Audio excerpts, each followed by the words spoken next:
Le rapprochement États-Unis-Cuba, quel scénario dans les mois qui viennent? Le régime communiste pourra-t-il résister à l'ouverture? C'est notre grand angle ce samedi.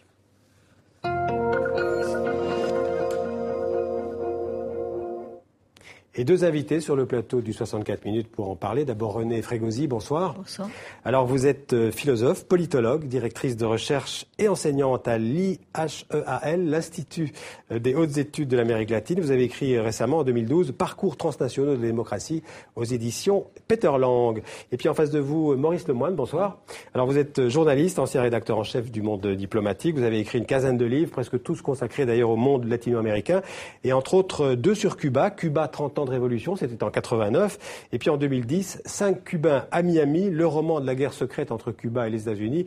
On est en pleine dedans, puisqu'après des mois, voire des années de négociations, Barack Obama et Raúl Castro ont fait cette double annonce historique mercredi, le rapprochement entre Cuba et les États-Unis. On a déjà évoqué le rôle du Vatican, du pape François, de la diplomatie canadienne aussi. Les deux pays vont rétablir leurs relations diplomatiques, lever les restrictions de voyage, de commerce et de transfert d'argent.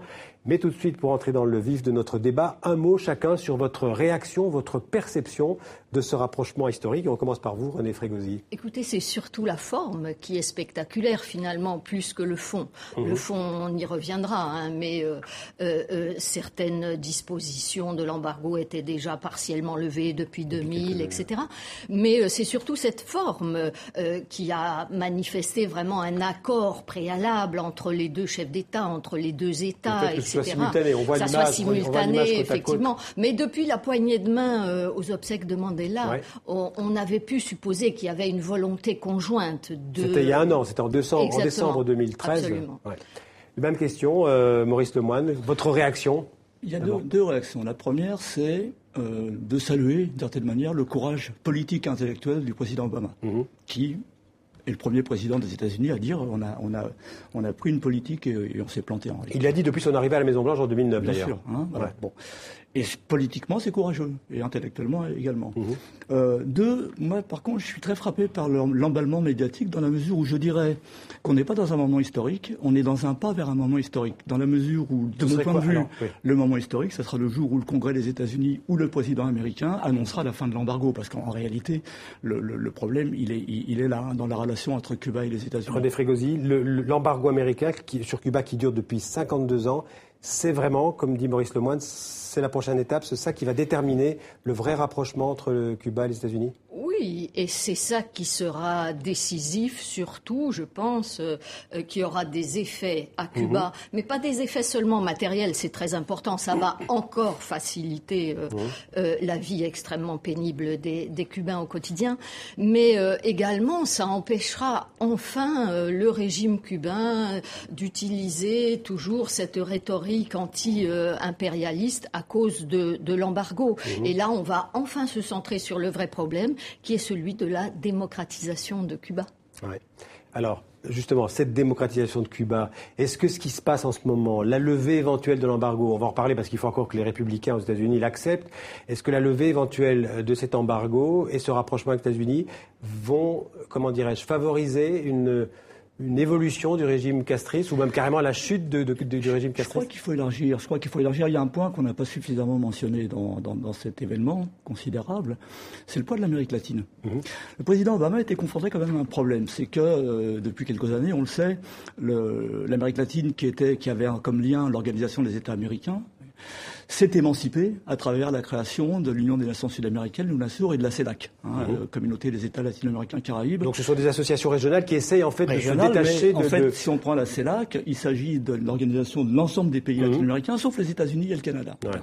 Or, il se trouve que le prochain sommet de l'OEA, le sommet des Amériques, aura lieu en avril 2015, et que les latino-américains ont quasiment annoncé, en tout cas pour une grande partie d'entre eux, qu'ils ne participeraient pas à ce sommet si Cuba n'était pas présent. De sorte que, de mon point de vue, je lui rends hommage, c'est pas une critique implicite de ma part contre Obama, il prend les devants. C'est-à-dire que, au lieu de subir des événements, de se retrouver dans une situation un peu compliquée, de devoir aller à un sommet où les latinos lui imposaient la présidence de Castro, il organise les choses. Étant entendu que les négociations sont en cours depuis déjà un certain temps, c'est vrai. Obama, il pense à l'Amérique latine en faisant ce rapprochement avec Cuba. Oui, sans doute, mais pour préciser, l'OEA, l'Organisation des États américains, donc auquel participent donc évidemment aussi les États-Unis et le Canada, depuis 2009 invite Cuba à réintégrer les réunions de l'OEA, et Cuba refusait jusqu'à ce jour. Et le vote avait été unanime à l'OEA en 2009. Et Cuba refusait malgré tout de s'y rendre. Donc aujourd'hui, effectivement, Cuba accepte de s'y rendre. Mais ils acceptent parce qu'il y a eu effectivement cette nouvelle relation nouée avec les États-Unis. En fait, Cuba, bon, les États-Unis, ça les intéresse peut-être l'Amérique latine, mais Cuba, finalement, que tous les États latino-américains l'appel à revenir, il n'en avait pas grand-chose à faire. Qu'est-ce que le petit caillou cubain joue dans la chaussure, je dirais, des relations entre les États-Unis et l'Amérique latine? C'est quoi le rapport entre les deux? C'est quelque chose qui est très difficile à comprendre pour les Européens. Il y a deux visions sur Cuba. Il y a la vision des Latinos, il y a la vision des Européens.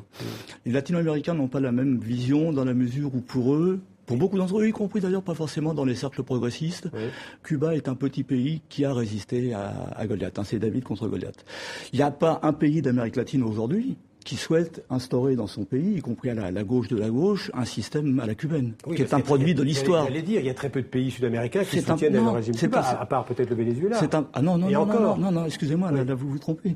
Je veux dire, il y a une solidarité naturelle qui s'exprime régulièrement de la part de pays comme le Brésil, comme l'Argentine, comme le Venezuela, comme l'Équateur, comme la Bolivie. C'est une solidarité verbale ou c'est plus que ça? Bien, c'est plus que ça, puisque par exemple, vous avez une organisation qui a été créée sous l'initiative de Chavez et de Castro, qui s'appelle l'ALBA, Alternative bolivarienne pour les Amériques, auquel participent l'Équateur, la Bolivie, le Venezuela, Cuba, le Nicaragua, donc, et 3 îles de la Caraïbe. Ce sont deux visions de l'Amérique latine qui se jouent là. C'est surtout affectif, la solidarité des Latinos avec Cuba, c'est vrai, mais on peut aussi la rapprocher de la solidarité de l'Espagne avec Cuba, parce que même sous Franco, l'Espagne avait toujours de bonnes relations avec Cuba, malgré, vous voyez, les deux régimes qui étaient aux antipodes.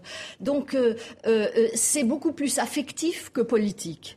Et le fait que l'OEA appelle Cuba à réintégrer donc l'organisation et que Cuba refuse, vous voyez, on voit bien qu'il y avait un problème politique. Affectivement, le lien est là, mais politiquement, ça a changé. Revenons à la levée de l'embargo.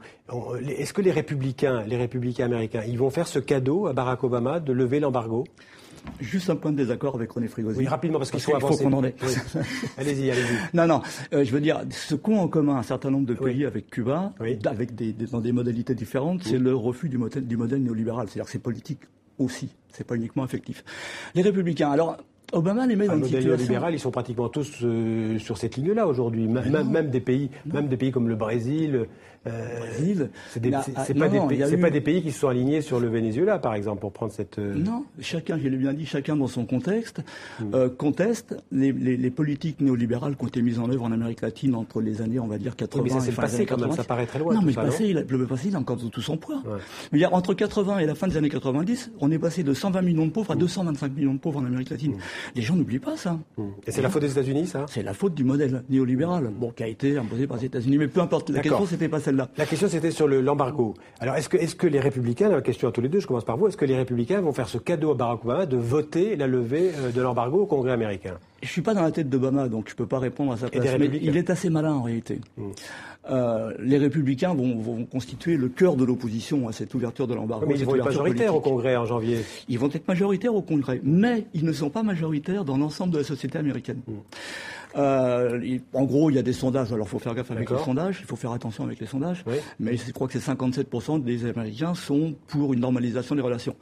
Qui plus est, la communauté cubano-américaine, où on en est maintenant la première, deuxième, troisième génération, et pour le rétablissement de relations normales. De sorte que Obama... Malgré certains qui se sentent trahis quand même. Il y en a certains qui expriment une sorte de trahison. Qui sont aujourd'hui minoritaires. Qui sont minoritaires, d'accord. Qui sont aujourd'hui minorité. Donc je passe la parole à René Frigosi. Vous pensez que l'embargo sera levé ?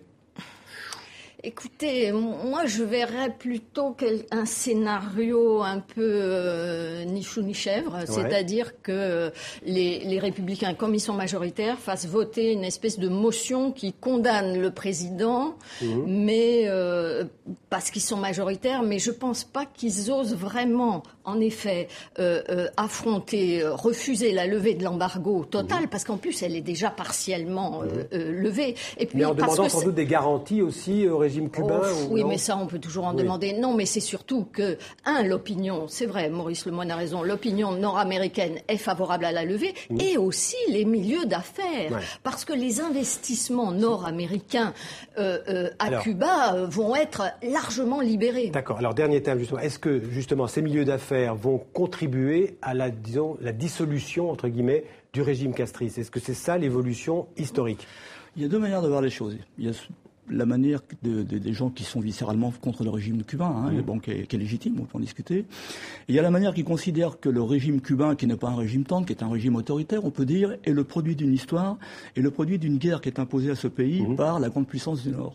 Le jour où cette guerre disparaît, et y compris je suis d'accord avec des gens qui ont dit que l'embargo avait favorisé Fidel Castro, bien sûr, mais c'était on peut être paranoïaque avec une vraie menace.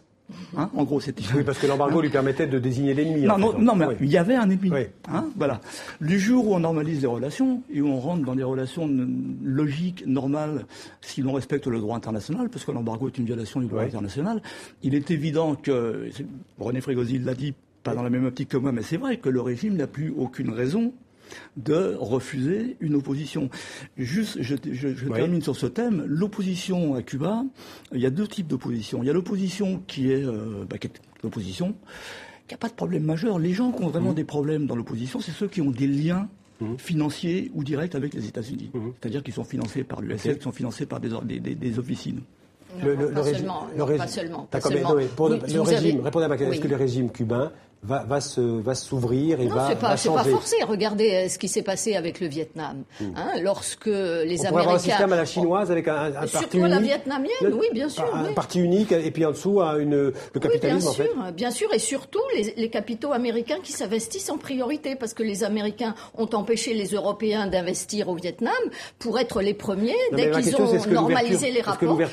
Et l'ouverture économique n'a pas favorisé la démocratisation du Vietnam, que je sache, hélas. Oui, mais malgré le fait que c'est à 100 km des États-Unis, c'est pas tout à fait le Vietnam quand même. On peut l'espérer, mais en tous les cas, ça sera un processus très long, je pense, si on compte sur l'ouverture économique pour entraîner l'ouverture politique. Je pense que... Mais l'opposition est unie aujourd'hui, et l'opposition, notamment, moi je connais bien l'opposition social-démocrate, et elle n'est pas liée aux États-Unis, elle est de gauche et elle est anti-castriste. Ce sera intéressant de vous réinviter dans quelques mois, dans quelques années, pour faire un bilan de cette ouverture entre Cuba et les États-Unis. Merci René Frégosi. Merci. Merci Maurice Lemoine. Merci.